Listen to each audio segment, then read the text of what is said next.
मंत्रिमंडळाच्या बैठकीचा agenda leak करणाऱ्यांची खैर नाही असे स्पष्ट आदेश देवेंद्र फडणवीसांनी दिलेले आहेत। मंत्रिमंडळ बैठकीआधी अजेंडा लीक करणाऱ्यांवर कारवाई केली जाईल असं देखील मुख्यमंत्री म्हणाले। मुख्यमंत्री फडणवीसांनी अधिकाऱ्यांना सज्जड दम दिलाय। बैठकीआधीच अजेंडा बाहेर आल्याने मुख्यमंत्री संतापले होते।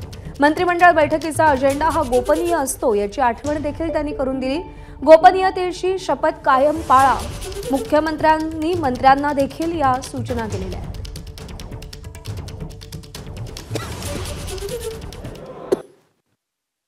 कॅबिनेट व्हायच्या आधी काही लोक अजेंडा छापतायत, ही चुकीची पद्धत आहे आणि मी मंत्र्यांना देखील सांगितलेलं आहे की आपल्या कार्यालयांना सांगा, अन्यथा मला कारवाई करावी लागेल। कॅबिनेटचा अजेंडा हा त्या ठिकाणी पूर्णपणे गुप्त असतो, त्याचीच शपथ आपण घेतलेली आहे। म्हणजे याच्यातनं काही लपवण्यासारखं काही नाही, पण जे नियम आहेत ते नियम आहेत। त्याच्यामुळे आपल्याला देखील माझी विनंती आहे की जी माध्यमं कॅबिनेटच्या आधी अशा प्रकारे कॅबिनेटचा अजेंडा सांगतायत, अजेंडा दाखवतायत, कृपया आपल्या TRP करता किंवा आपल्या खपा करता पेपरच्या अशा प्रकारे या ठिकाणी नियम मोडू नका। दरम्यान या संदर्भात ठाकरे गटाचे खासदार संजय राऊत, काँग्रेस नेते विजय वडेट्टीवार आणि कृषी मंत्री माणिकराव कोकाटे यांच्या प्रतिक्रिया समोर आल्यात, पाहूया। उद्धव ठाकरे माननीय मुख्यमंत्री असताना सुद्धा त्यांच्या बैठकीतून अशा प्रकारचा अजेंडा लीक होतो, प्रयत्न सुरू होता आणि तेच लोक आहेत त्यांच्या सरकारमध्ये आहेत। फितूर इथे होते तेच फितूर तिथे आहेत तुमच्या मंत्रिमंडळात आणि फितूर त्यांचं काम योग्य प्रकारे करतायत। आधीच्या राज्यामध्ये सुद्धा ह्याच लोकांनी हेच उद्योग केले आणि आता सुद्धा फडणवीसांच्या सरकारमध्ये तेच फितूर सन्मानाची पदं घेऊन बसलेले आहेत आणि ती त्यांची भूमिका योग्य प्रकारे वठवतात। बरोबर आहे, मुख्यमंत्र्यांचं काय चुकलं नाही त्यात। कुठल्याही गोपनीयतेचा आपण शपथ घेतो त्यावेळेस ती खरं म्हणजे बाहेर जाऊ नये, पण आता काही चॅनलना तुमच्या ते पहिलेच माहिती पाहिजे हेडलाईन दाखवायसाठी तुम्ही तुमचा सोर्स वापरता सगळे चॅनल आणि त्याला एखादी बळी पडतो कॅबिनेटचा मंत्री आणि तो बळी जातो। त्यामुळे आता त्याचे खरं म्हणजे प्रत्येक मुख्यमंत्री या सूचना देत असतात, परंतु आता त्यातले फितूर हा शब्द काही ठिकाणी वापरला आहे की मंत्रिमंडळात फितूर आहेत का? फितूर म्हणजे कोण? आता एक देवेंद्रजींच्या मंत्रिमंडळातील फितुरांचा शोध घेण्यासाठी जर त्यांना विरोधकांची आवश्यकता असेल तर आम्ही ते त्यांना देऊ की तुमचे फितूर कोण आहेत, त्यांचे नावं देऊ, ते आम्हाला मागणी करतील तर।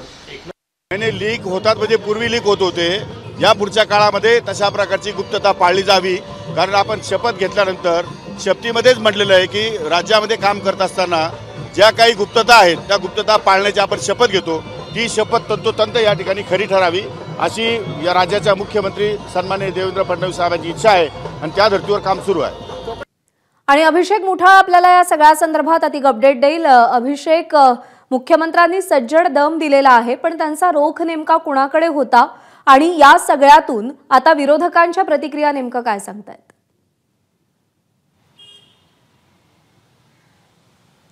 प्रज्ञा, तुला आठवत असेल तर एकूणच या संदर्भात हे संपूर्ण जो अजेंडा आहे त्या संदर्भात टॅब संदर्भात एक माहिती जी आहे ती आपल्याला मिळालेली होती की हे संपूर्ण अजेंडे जे असतील ते टॅबद्वारे आता मंत्र्यांना देण्यात येणार किंवा मग PAंना देण्यात येणार, ज्यामुळे हे अजेंडे जे आहेत ते लीक होणार नाही आणि मंत्रिमंडळाच्या बैठकीमध्ये अनेक गोष्टी ज्या आहेत त्या चर्चेला जात असतात, त्या नेमक्या चर्चा कशावर होतात हे देखील कळणार नाही। या संदर्भात देखील गुप्तता पाळण्यासाठी या टॅब्स हे देण्यात येणार होते, मात्र हे टॅब्स देऊनही काही परिणाम जो आहे तो अद्यापही आपल्याला होताना दिसत नाही आहे आणि एकूणच अजेंडा जे आहे मंत्रिमंडळ बैठकीचा ते देखील हातात येताना दिसत आहेत आणि त्यामुळे कुठेतरी मुख्यमंत्री देवेंद्र फडणवीस हे देखील आपल्याला चिडल्याचं पाहायला मिळतं आहे। एकूणच मंत्र्यांचे PA असतील किंवा अधिकारी असतील यांच्या मार्फत हा कुठेतरी अजेंडा जातोय आणि त्यामुळेच त्यांच्यावर कुठेतरी कारवाई करावी, त्यांच्या कार्यालयांवर कारवाई करावी अशा प्रकारचं सूतोवाच देखील मुख्यमंत्री आपल्याला देताना पाहायला मिळत आहे। नेमका या संदर्भात जर का पाहायचं तर हे अजेंडे देताना कुठेतरी काही गहाळ होत आहे का, माहिती गहाळ होत आहे का, हे तपासण्याचा प्रयत्न वारंवार आपल्याला होताना दिसतो आहे आणि त्या प्रकारे काही गोष्टी त्या दिसतात देखील आहेत। मात्र तरीही अजेंडा जो आहे तो आपल्या हातात येताना दिसतोय आणि त्यामुळे कुठेतरी माध्यमांना देखील ते कोंडीत पकडण्याचा प्रयत्न करत आहेत. मात्र एकूण या संदर्भात पाहायचं तर हे आपलं काम आहे, नेमकं काय होतं आहे, नेमकं काय नाही होत आहे. मात्र कुठेतरी नियमांवर बोट ठेवत मुख्यमंत्री हे बोलताना दिसत आहेत. गुप्तता पाळावी, गोपनीय माहिती आहे, गोपनीयतेची शपथ पाळली जावी अशी अपेक्षा मुख्यमंत्र्यांनी व्यक्त केली आहे. मंत्र्यांसह अधिकाऱ्यांना देखील त्यांनी दम दिलाय. एबीपी माझा, उघडा डोळे बघा नीट.